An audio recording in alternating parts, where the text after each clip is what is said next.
Hey everybody, so we've got just a few minutes before our closing session, and we're gonna have an impromptu question and answer session with our wonderful, lovely product leadership team. Please give it up for Marie and Pals. We're gonna need some lights. Hi everyone. So we've got a little bit of a break between now and the closing session, which everybody must be at because important things get announced during the closing session. So we thought we'd come up as a product leadership team. We build the Moodle solutions that you guys use every day. So we thought you might have some questions for us. More detail on some of the roadmap stuff you might have heard. If you missed one of our presentations and you wanted to hear a little bit from us, I will introduce everyone. We're going to figure out how to do the mics at some point. We are missing one person, but that's okay. We'll make it work. So firstly, I'll introduce everybody.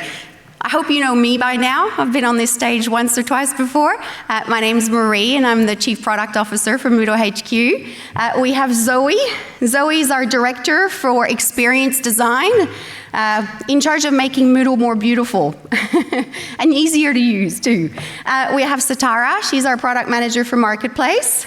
Matt Porritt is our Product Director for Platform Solutions. Emilio Lozano is our Product Director for Premium Solutions, and Brett Dalton is our Product Director for Industry Solutions. If you want to know, yeah, hi everybody.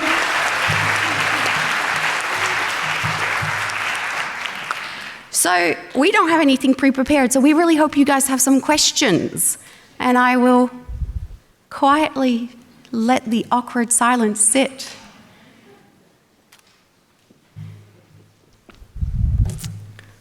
You can put your, oh, we have one for Paula.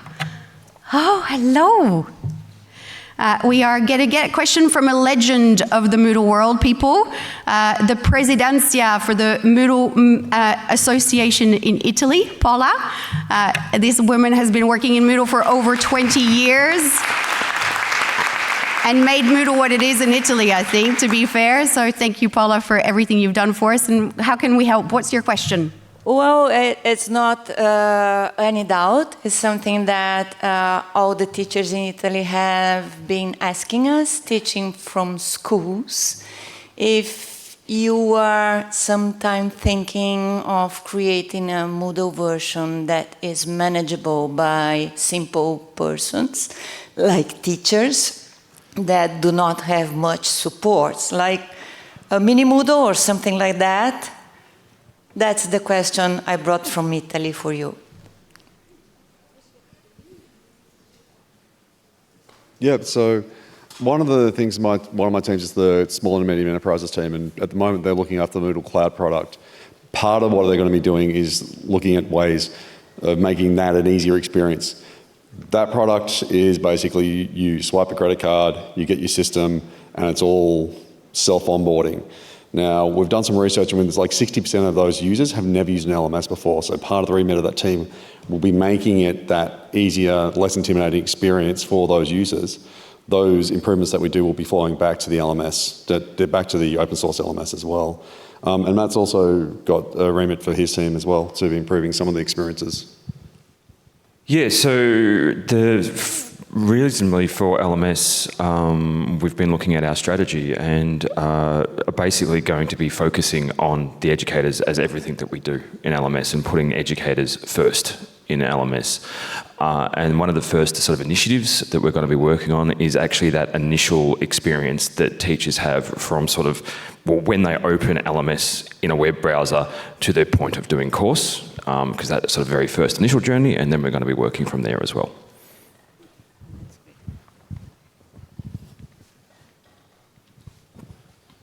Hello. Thank you very much for all the work you guys do to make Moodle the tool that gives us work every day. I would like to give a big round of applause to Martin, who's in the room. I know he hates it, but you're at the origin of all this. So once again, thank you and congratulations.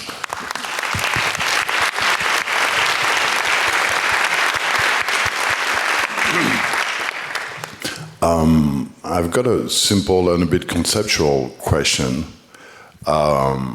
but I feel this is our challenge in the upcoming years, which is Moodle is based on the course. And I feel the course might be blowing up in a way or another with AI. I know you work in the subsystem. We, as a partner, work on the front end. But where do you feel a class will be like in, I don't know, 3-5 years from now? Will it still be a course? How will AI invite itself into the teaching and learning process? And how will that impact your products?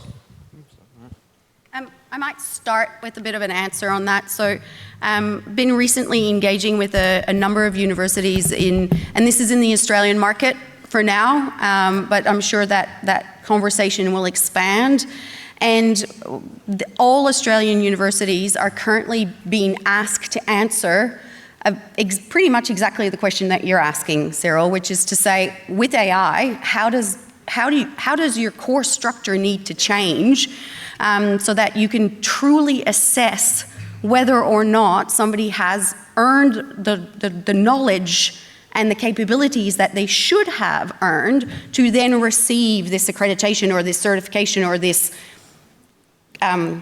certificate that you are validating that says this person now has all the skills that they need to be recognized as an engineer or a young doctor. And so the universities are having to rethink their course programs and their courses themselves and how performance in those courses is being assessed. And they are moving to something that I find very difficult to say, programmatic learning and assessment. So you're no longer just looking at a single course in its individuality to understand whether or not a student has learned something. You're looking at their program of work across a semester or even a 2, 3, 4-year degree. And you're having to assess different capabilities across the different courseware. So what I think that means for Moodle is that our courses increasingly need to tell a total story and be interconnected, which we do a lot today, but that's how universities are having to think differently right now, at least in the Australian market, and they're actually having to evidence how they're going to change what they do to the Australian government, who is asking them this question. So that's part of the answer, and I don't know if the guys anybody else has anything to add? Oh, sure. You're holding the mic, Matt.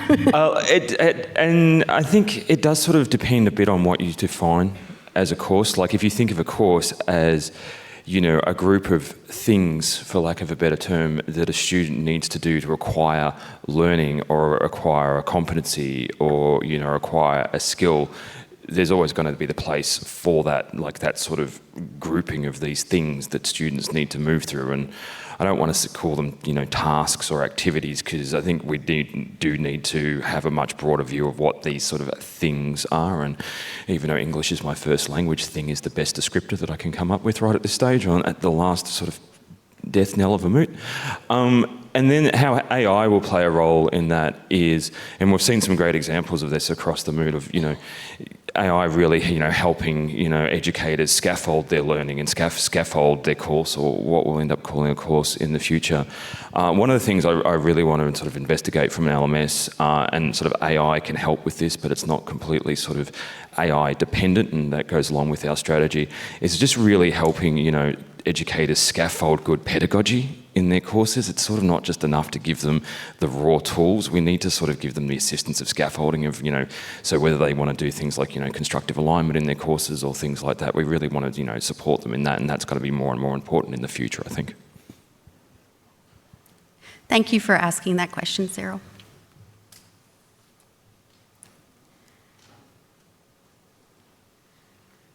Anything else?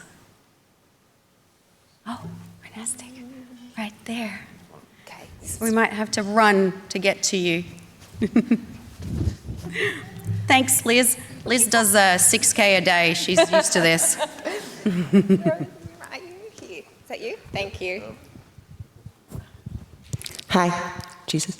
I was just wondering, I guess, for any or all of you, like over the last 3 days, if there's been something that's really inspired you, that you're like, I'm definitely taking that back to HQ.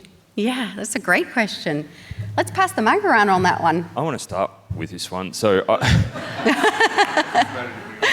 look, I'm like privileged enough to go to quite a few of these moots around the world, and the global moot is like the ultimate, like just in the sort of just the sheer size and the knowledge sharing. And every time I go to a moot, especially a global moot, I'm equal parts like inspired and humbled. Like I'm just inspired by listening to everyone's stories, by their experiences, by their problems, and then I'm also just sort of humbled in just what everyone does, and just sort of seeing the examples and seeing cool course formats and seeing how it's going to be sort of solve social engagement. And as me as sort of the person who sort of the LMS rests on the shoulders of, I do find it quite humbling but inspiring as well. So look, thank you for all coming. Yeah. So just seconding what Matt said, it's a real privilege being here, and it's energizing. So every mood I go, I learn new things, and one thing in particular that it's great from these events is that the things that you have in mind, you just see that they resonate with what other people are thinking. I've been in a lot of talks during these days, and I was thinking, I was coming here to talk about skills development, and I've seen that there's a lot of talks on competency-based education, skills training. There are a lot of people working on the same fields that we're going to work on. So, and I can actually collaborate with lots of people. And this is a real privilege seeing how the community moves along on these events, and it's really energizing. So lots of learning, and I'm just looking forward for the next one. No, I'm happy. You want to go first, or? Okay. I think the thing that I've appreciated the most was, like, I've enjoyed all the sessions, but the first day I didn't actually get to a session till well after lunchtime, because I left this hall and I got approached by one person who wanted to talk to me, another person who wanted to talk to me, and the conversations that I've had. And that's probably the most valuable thing for me, is I get to have that very close contact, long conversations, in-depth conversations, which are really difficult to have outside this sort of space. So that's been absolutely inspiring. It's been absolutely wonderful being able to validate a lot of my thoughts. Like, we're launching some very big new products and very big new ideas, and that's a scary thing. But hearing people saying, hey, this is really great, what about this, what about that, and it's really helping form the way that we're thinking about these things, and we'll continue to as we move forward. So I just appreciate everyone who's had time to come up and talk to me, and I really appreciate you taking that time, and I'm sure it's been very similar for the rest of the team as well. So. This was my first mood, so it's been really exciting. The biggest thing that I've taken out of this is the sense of community. Coming here, I heard about the Moodle community, this thing. And now I've come and I've actually experienced it. I've actually got to learn lots about some of you individually. I've been welcomed and had lots of great chats with you all. I've had some challenges and people coming and challenging some of the thinking about my presentations over the last few days, and that's been fantastic. That's a great part of the community. I've learned a lot of the innovations that's been going on, and been people coming up to me and wanting to share things. And so I'm leaving here with a real sense of excitement about actually working with the community, because now that I've met some of you, I actually feel a lot more, part of this, and I'm really looking forward to engaging and working closer with you as part of this process.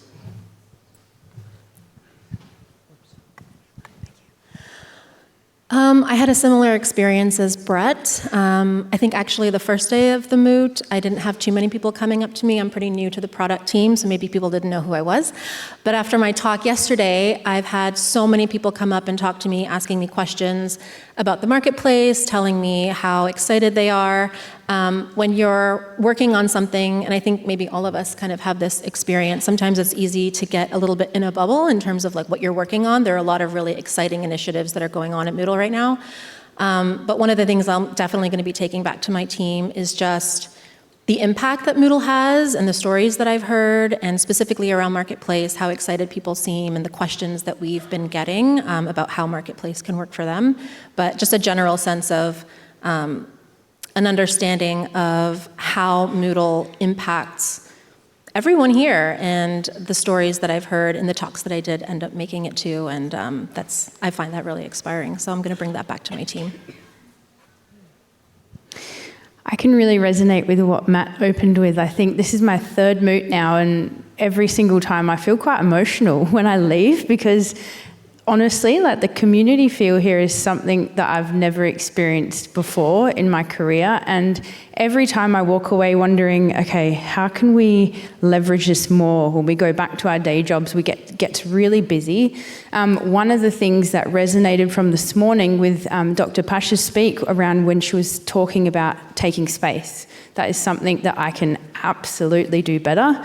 I was sitting there already, my mind was going, and I'm like, I need to give myself space to think about how we can leverage this, how we can leverage all of the great things that everybody shared over the course of the moot. So that's definitely something I'm going to be working on when I get back. Also my first moot, so I resonate more with Travis. Coming from a slightly different type of organizations, I can say that without this amazing week we've had together, I would not have been able to gauge the breadth of Moodle and the love for education and learning, which is truly something that I think brings everyone in the room and everyone on this stage and all the souls and humans we touch with the work that we do together. So I look forward to being part of this community and to make a small contribution for the world. And yeah, I'm just very impressed. Yeah. I might add one more thing. What I usually feel when I come back from any moot, and I'm a little bit like Matt, I get to go around the world and do these a lot. Usually what I walk away from is this sense of urgency. I want to get back to my desk. I want to keep moving. I want to keep doing better things, keep making Moodle better, faster and better and faster and better, because we have so many people who rely on us to continue to do that and do great things for our products that you guys then amplify and bring into your worlds. But that sense of urgency really kind of stays with me. And it stays with me until I go to the next one. And then that reinvigorates it as well. Great question, thank you so much. I think we have time for one more. One more. Hi, sorry. Yes, thank you all for your work. And I really appreciate Moodle, and it's a really great platform, and I think it stands its own really against all the other VLEs out there. However, there's one area which I do think is a significant weakness, and is the assignment and the feedback options within assignment. And honestly, when I get asked and I recommend it, I just tell people, look, there are other better things out there, and I have to do that because that's my job, to recommend good stuff to people. And so I was wondering, I may have missed it in one of these sessions. If so, I apologize. Are there any plans for improving the feedback options within Moodle assignment, please? Thank you. So I actually had a meeting this morning about assignment improvements around marking, in fact. So the short answer is yes.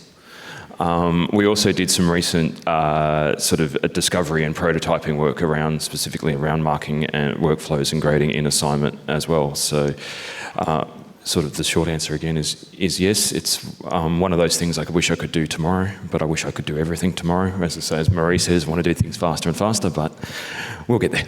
Yeah.